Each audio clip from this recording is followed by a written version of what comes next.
navigating the challenges of parenting and maintaining a relationship can be very hard. And so not having support can make it very, very difficult. So if you think about the resources that are available to you, don't be afraid to reach out and ask for help when you need it. And, I was thinking about this in the context of I started coaching a new client, and she brought up to me that I had said something to her when we did our consultation. And she said, you told me the days that I don't want to come on the call are probably the days that I need the coaching the most. And that is so true, because those are the days where it's helpful just to have somebody hold space for you, to hear you, to validate your experience, to support you, to hold your hand. Hey, Mama, you are listening to the Stethoscopes to Swaddles podcast, episode number 101. So I first would like to apologize for missing last week. I have missed talking to y'all. And I just wanted to, share that, I'd taken some time off. I was just trying to get through with as little as possible, dealing with all the feelings. Here we feel all the feels. So dealing with some of that, and I just needed to take time away for myself. I was feeling a little overwhelmed, and I just wanted you to know that I like to practice what I preach, and I just took some time off. Matter of fact, I was supposed to go to Orlando for a business mastermind, and the day before my flight, I just made the decision, an executive decision, to attend the mastermind or retreat virtually. And it was amazing. I just kind of took a break for myself. So I am back, got some interesting, exciting programming for y'all. So excited. And my podcast producer is keeping me accountable, because I want to make sure that I stay consistent when I can. And so, we're back. Today's episode, I want to talk to you about 5 key tools to transform your co-parenting journey in marriage into a strong partnership. We all know that, raising kids can be quite stressful for any person, whether married, single, or not. Being in that realm of raising kids really does put a significant strain on a relationship, but it could also be, because there's it can also be a chance for us to actually deepen our bond and really solidify our relationship. So I was thinking about just the dynamics that happen in marriage, in changes, and having a kid. And I was like, I need to put this podcast out, because I've been coaching a lot of my moms with younger kids on this topic, and I think it's a conversation worth having on the podcast. So according to the Gottman Institute, there's a study where they studied 130 young families, and this study revealed that in the first 3 years after having a baby, 2/3 of parents experience a significant drop in the quality of their relationship. So that's about 100 people, 100 couples out of 130. So that's significant, and we can extrapolate that data into the real world, just even anecdotally, right? We all know what happens when you have a baby. But what I truly believe is that by working together and by using the right tools, we as parents can work to maintain a strong relationship while raising our kids. And so I want to share these 5 tools with you today. And if these tools are not present in your marriage, I just want you to give yourself grace, look at this from the lens of curiosity and compassion, and show up in that way. So I don't want you to tell your partner, well, these are the 5 things we're doing and we're not doing them right, and it's all your fault. I want you to take this as information you can use and bring that into your marriage and solidify your structure. So the 5 tools are: 1, prioritizing your relationship; 2, communicating openly and effectively; 3, divide and conquer; 4, practicing self-care; and 5, seeking support. So we're going to dive deep into these tools, and we're just going to kind of talk about a lot of, the nuances that come with navigating these tools and parenting, and I'll share some resources with you, but I just wanted you to give you an idea of the framework and what we're going to be talking about today. Hey, Mama, you deserve a life free of overwhelm and burnout. Welcome to the Stethoscopes to Swaddles podcast. I'm your host, life and mindset coach, Shiro Bergbauer. I'm also a wife, mom, and CRNA. This is the podcast for high-achieving mamas in medicine like you and I. Together, we'll learn how to navigate the ups and downs of working motherhood. If you're looking to thrive in your relationships and overcome overwhelm in your motherhood, marriage, and medicine, you're in the right place. Welcome to the Stethoscopes to Swaddles podcast. Number one, prioritizing your relationship. So what does that even look like? So making time for each other is super important. And whether it means scheduling date nights or a weekend getaway, it's so important for you and your partner to remember how things were before babies. And I'm not saying to fantasize about the way you got all the sleep and all of that, but to remember the bond that existed between you before kids came. Your relationship is the foundation of your family, and so that's important to create that priority for that. So what does that even look like? Let's imagine all the scenarios in which people have, relationship structures that maybe you don't have family in town or you don't have backup childcare. Date night doesn't need to necessarily be this elaborate once a month thing. It could literally be, can we plan 2 hours a week after the kids go to bed to just spend time together?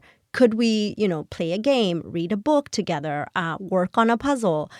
Just the little things, right? And I have talked about the Gottman Love Maps before, and I'm going to share that same card deck because it does offer resources and things that are conversation starters. I also have talked about Maggie Reyes' book, Question for Couples. I think that can also just give you, some sort of like alone time, prioritizing time for your relationship. I recently came across this website that basically has like these journals and experiences for couples. And I've talked to people who have used them. I have personally not used them. I've talked to people who've used them who like them. For me, one of the drawbacks was that there's a lot of journaling involved. And I was just like, I'm not going to do it. But there's opportunities for you to look for that, prioritize your relationship. A lot of the time I ask my coaching clients, what are your priorities? And if you reflect to me that your priorities are your family and your marriage, but your schedule and your way of life doesn't reflect that, I think it's important to take a pause and realize, okay, are we creating space for ourselves in this marriage to connect together and prioritize the relationships? And getaway trips are, another way to do it. I have a funny story though. So my husband will absolutely not go anywhere out of town without our daughter. I had kind of warmed him up to the idea, and I was like, we were talking about this trip to Mexico City, and my in-laws were going to be here. And so we were talking about how we could like have our 4-year-old stay with his parents and our nanny. And so like they had support, and he was on board, and we like talked about it. And then she just happened to overhear that we were planning this trip, and she was like, oh, you guys are going to go without me? And she didn't even say it like in a way to guilt trip us. But my husband was like, oh my gosh, I'm going to feel so terrible if she can't come. And so anyway, that plan has now been derailed for a little bit. But one of the things that I have made a priority of this year is connecting with my husband as far as like going out to dinner alone, going to lunch, especially now that I have, a business day where I have more flexibility, just trying to find opportunities for us to prioritize our relationships. And I think, I don't want to send out this message that it has to be this elaborate thing and it's a weekend getaway and all of that, because we all know it's a busy time with kids, little kids. But I think that carving out these little moments can be super, super effective. Tool number 2, we're going to go a lot deeper into this tool because I do want to give you some like actionable things that you can do. So tool number 2 is communicating effectively and openly. So good communication in any relationship is important, but especially when you're raising kids, and taking time to listen to each other, expressing your thoughts and feelings in a non-judgmental way is one way you can fully express yourself. So in order for you to improve the quality of your relationship, one of the things that I think is critical is softening the way you start discussions, accepting influence from your partner by recognizing that there are always 2 valid viewpoints, and also compromise. And one of the things that I recently was like doing some research on and I learned was that there is actually some data behind why we shouldn't be discussing our problems in our marriage at meal times, because it's not a calm setting to communicate effectively. So just like a little pointer. But how do we improve the quality of our relationships if we are maybe facing conflict. And I think it's important for us to like first think about that. What if there's conflict already? How do we then improve that communication and, make time for each other? And so I'm going to talk to you about the 6 steps that come in processing conflict and disagreement as you co-parent in your marriage. And this is based on the work of the Gottman Institute. As always, that is where most of my marriage education comes from. The certification course is there. I have, taken a lot of interest in just understanding the research behind the Gottman Institute. And I just love the way the work is presented. So one is the Soften Startup. The Soften Startup really refers to how we bring up an issue with our partner. This is one of the key tools that I help my clients create as they communicate with their partners. So the way a conflict conversation goes is really determined by how it starts 96% of the time. So when we introduce an issue with a harsh startup to our partner, where one of us is blaming the other, or there's some criticism or contempt, the other partner gets defensive and critical right off the bat, right? So then that creates anger, and then it skyrockets, and we don't solve any problems. In contrast, when we use a Soften Startup, no one gets blamed. So a Soften Startup, and I'll give you an example of what that looks like. It begins with a complaint. It begins with us stating how we feel about a certain situation, and we describe that situation neutrally. So we're not shooting a shot towards our partner. We are just stating a fact. And then next, we tell our partner what we need. And it's very, very important that we don't tell our partner what we don't need in that point. So what you think about it, a Soften Startup is obviously, easier on the ear, and it's not as hurtful as a harsh startup. So what the Gottman Institute found is that couples who are masters of the transition to parenthood, they follow 3 steps. And again, it's the Soften Startup, and I'm reiterating it. First, they say what they feel. Second, they state what their feelings are about by describing the problem neutrally. And third, they express what they need. They can also be polite and sometimes appreciative. So when I think about when you say what you feel, one of the things that I will remind you is if you tell your partner, I feel that or I feel like, you are no longer describing an emotion, you are now describing a thought. So I'll give you a scenario. One of my clients, her husband, she wasn't feeling well, and her husband was focusing on another task. And so she was like, I feel like he doesn't care, and I feel like he doesn't think of me. And so we worked on what would a Soften Startup sound like. And so what I had her process is, what did she feel in the moment when she was thinking her husband didn't care or didn't prioritize her health? And what she said was that she felt hurt. And so we just literally just said, I felt hurt. And then what was the neutral circumstance? The neutral circumstance was when I wasn't feeling well and I needed help with the household chores. And what I really needed was for you to help me do the chores, or for you to ask me how I was feeling. So again, I felt hurt when I was sick, and I didn't, and I needed help with the chores. And what I really needed was for your support and for your help. So notice how that's easier to receive than, I feel like you don't care and you never help me, especially when there's always or never. It's just a way to just start that conversation, truly tuning into how our emotional experience of what the circumstance was and reflecting that back to our partner without making them take responsibility for our emotion, but really helping them understand from the mind's eye, this is how I was feeling. So again, in summary, we say what we feel, we describe the problem neutrally with no blame, and then we say what we need. Again, we don't say what we don't need. That is not relevant here. Okay, number 2, as part of fostering our communication, is accepting influence. So when we think about when we argue or we miscommunicate with one person, there's not usually one objective, absolute reality, right? There are always 2 sides, and they're usually subjective. And what I always think is, both of you are right in your own way. So when we start our conflict discussion by insisting that our perception is the only way, and we're just basically telling our partner that they're wrong. But when we are thinking about the masters and disasters of relationships, according to the Gottman Institute, what they found was the disasters and the ones that are disasters, quote unquote, in the transition to parenthood, they usually set about to prove how right they are. So as their partner is talking, they're listening with only half of their mind, and they're already formulating a rebuttal with the other half. So think about a scenario in which your partner is saying something, and in your mind, you are collecting receipts. You are literally planning your attack. Right? So when we do that, we haven't fully listened to our partner. We're just assuming that, we're going to persuade them in an amazing way, and that how somehow we're going to change their perspective.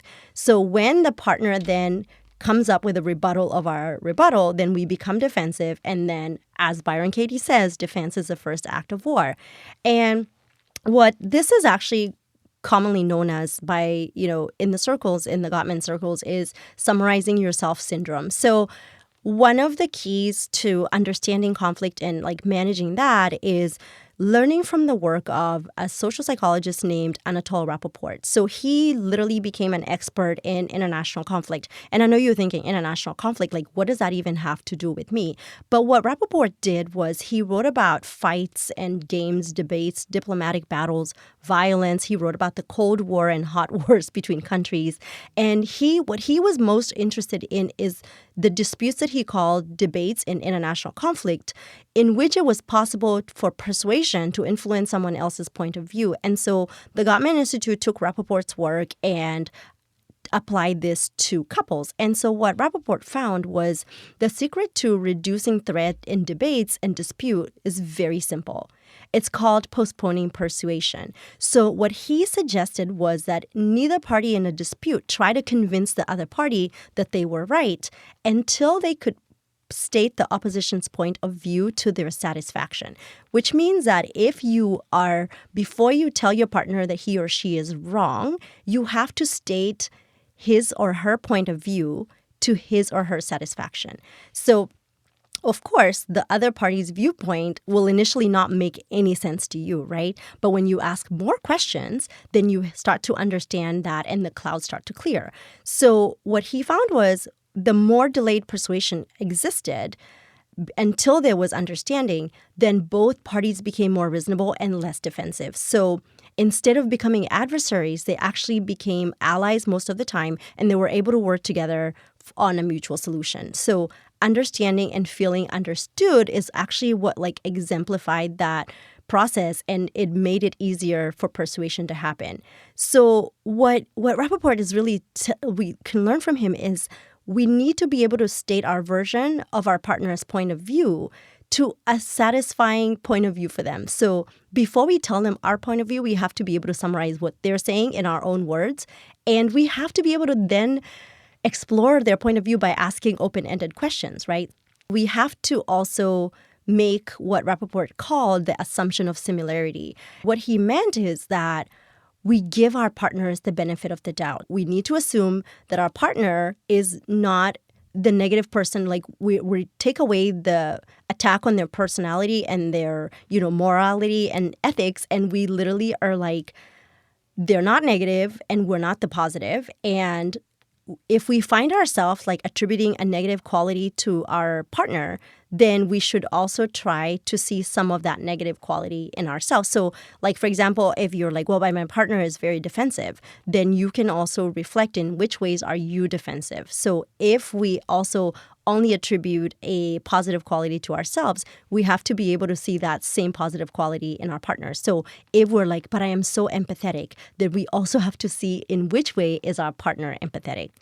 When we think about that, so there's two right sides to every fight, and that we can restate our partner's point of view and validate their point of view, then we are able to accept influence from our partner. And when we accept their influence in a discussion, we honor them as somebody who is intelligent, thoughtful, and well-intentioned.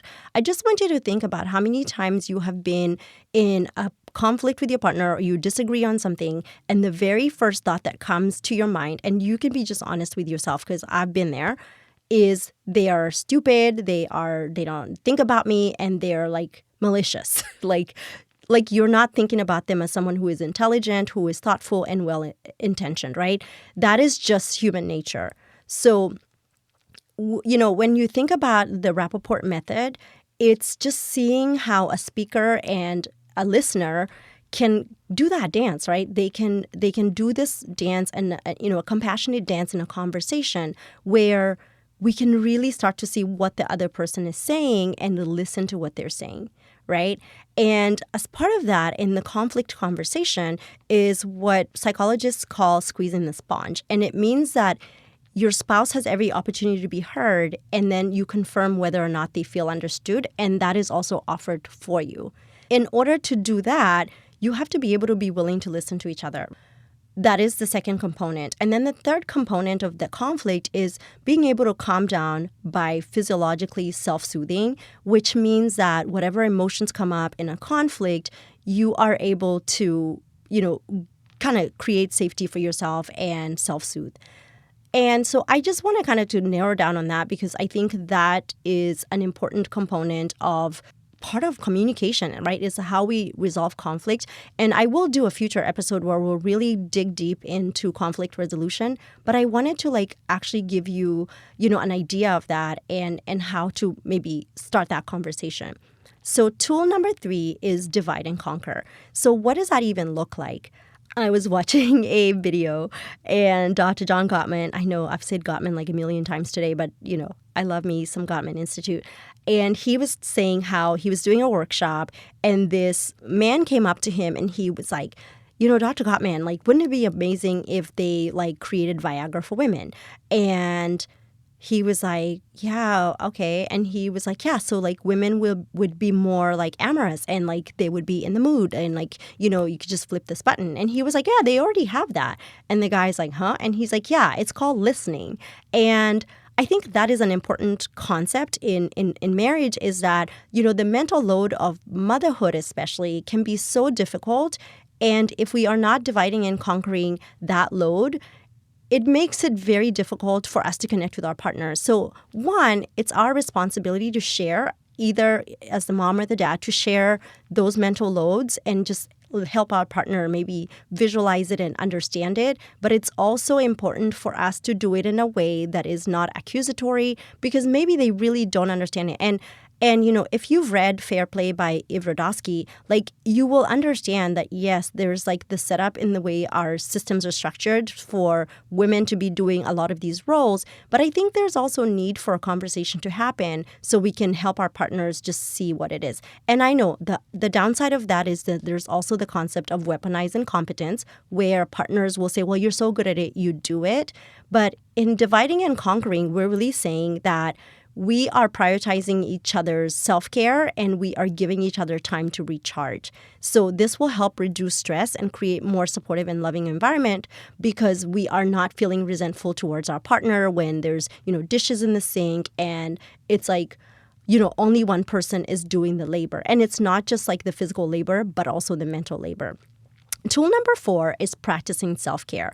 And I have talked a lot about self-care on this podcast, but I think just being able to remember that taking care of yourself is crucial for your well-being and maintaining a strong relationship. So it is so important to communicate your need to carve out time for yourself and prioritize things that bring you joy and relax you and reiterate that with your partner. And that goes for both of you in the relationship. And one of the things I have learned in my own marriage is that what looks like self-care to me might not look like self-care to my husband. And what looks like self-care to him might not look like self-care to me. But honoring that and respecting that and being able to see that from the lens of this is the thing that helps him, relieve his stress, or this is the thing that helps him relax. So currently my husband is a big Formula One simulator racer. That's his thing. And I will say that he called me out a while back because I was making light of his hobby and he was like, it's actually really something I enjoy to do. And I then realized, the same way he doesn't understand when I am I'm just going to spend 30 minutes on TikTok and mindlessly laugh. Because it's kind of my little recharge. So just being able to honor what our partners find self-care and what they see value in, and we don't have to understand it, right? You don't understand how the internet works or how this is even coming to you, and it doesn't stop you from listening to the podcast. You don't have to understand every single nuance of another person's life. Okay, so tool number 5, which is last but not least, is seeking support. And so this can look from like seeking support from friends, family, therapist, a life coach. It's so important because navigating the challenges of parenting and maintaining a relationship can be very hard. And so not having support can make it very, very difficult. So if you think about the resources that are available to you, don't be afraid to reach out and ask for help when you need it. And, I was thinking about this in the context of I started coaching a new client, and she brought up to me that I had said something to her when we did our consultation. And she said, you told me the days that I don't want to come on the call are probably the days that I need the coaching the most. And that is so true, because those are the days where it's helpful just to have somebody hold space for you, to hear you, to validate your experience, to support you, to hold your hand and walk you through those moments. And so, for me, I am a big proponent of all the support, all the delegating, all the self-care, and for good reason. And I was thinking about this in terms of just social structures of support. Will we ever get to a point where, like having a life coach is just as normal as having a hairstylist who you go to and they do your hair? And I'm the kind of person, like, I've been going to the same hairstylist for a while. I've been going to the same nail person for a while. We've had, like, our housekeeper for 12 years. I'm a creature of habit. But for me, it's like I know that those are things that I need in my life. And I do understand that they may be luxuries to some, but having that as a part of my social support system. I recently was reading the article about LeBron James and, making his record. And I'm not even a sports person, but I thought about the fact that he said in his, gratitude, he was like, every day before I get on the court, I write the man in the arena on my shoe. He just writes that phrase, but the man in the arena is based on Theodore Roosevelt's famous quote, and I'm going to read it to you. And it really reiterated to me why, you can't go it alone. You can't always go it alone. But in LeBron's perspective, he was just saying he needs that social structure. He needs that reminder, right, that he's supported, and he's not doing this. He's not breaking these records alone. So the man in the arena says, it's not the critic who counts, not the man who points out how strong the man stumbles, or where the doer of deeds could have done them better. The credit belongs to the man in the arena, who is actually in the arena, whose face is marred by dust and sweat and blood, who strives valiantly, who errs, who comes short again and again, because there is no effort without error and shortcoming, but who does strive to do the deeds, who knows great enthusiasms, the great devotions, who spends himself in a worthy cause, who at the best knows in the end of the triumph of high achievement, and who at the worst, if he fails, at least fails while daring greatly, so that his place shall never be with those cold and timid souls who neither know victory nor defeat. Just the history of this quote in itself, it's pretty deep, and that would totally be a whole podcast in itself. But it reminded me when LeBron, was honoring just all the things that have gotten him where he is, the idea of the support structures, even his own mental self-support, right? Having to write that down as a reminder to himself, this is what I'm grateful for. And we can see the power of having, support structures. LeBron James is very much big about gratitude and, all of that. And I always think even knowing that he didn't do it alone, he didn't, break this record. He didn't do it alone. He starts from, his family supporting him and his coaches and his team. And so I just think that using the tools and seeking support is so important, because these tools are available for us to be able to navigate that. And, I always often think there's room and seasons for different things that you might need. So it may be a season where you need your therapist so you can uncover, childhood attachment, and you can uncover, parts, and you can uncover, family trauma, you can uncover all of that. And then there's a season where you just need support in navigating, toddler parenting and, the early stages of co-parenting with your partner. And how does that even look like? So just to reiterate, just the support structures that are available. And as you know, I coach clients on all the things, marriage, medicine, motherhood. But I just wanted to reiterate that, use the supports that you have available for you. One of my coaching clients was recently telling me that she read this study that was, I guess, a longevity study. And one of the things that they said was a contributor to longevity is social support. And I honestly think that is so true, especially from the culture that I come from of just the village and having that support system.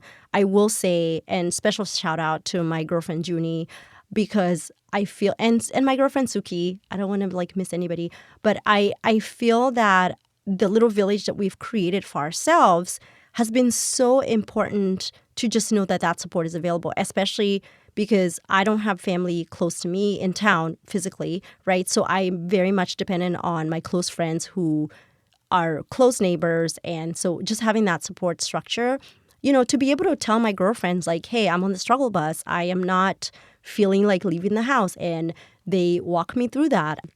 Having the support of my girlfriend, Junie, which is why I started this off, was she took my daughter to Cirque du Soleil last weekend, and it just gave me a little break. And then my daughter decided she wanted to have a sleepover. And so that was another support that I may not always have built in, but just being able to know, oh, there's somebody that has my back and I can ask for help. And I think that's actually one of the hardest things is even asking for help, because there are always people who are willing to help you, right? So those social supports, those structures, utilize them, you and your partner, utilize the support you have, and even if you're in a situation where you don't have childcare as far as family, utilizing resources such as job resources Bright Horizons, which offers you, childcare respite. So maybe you can have a date night.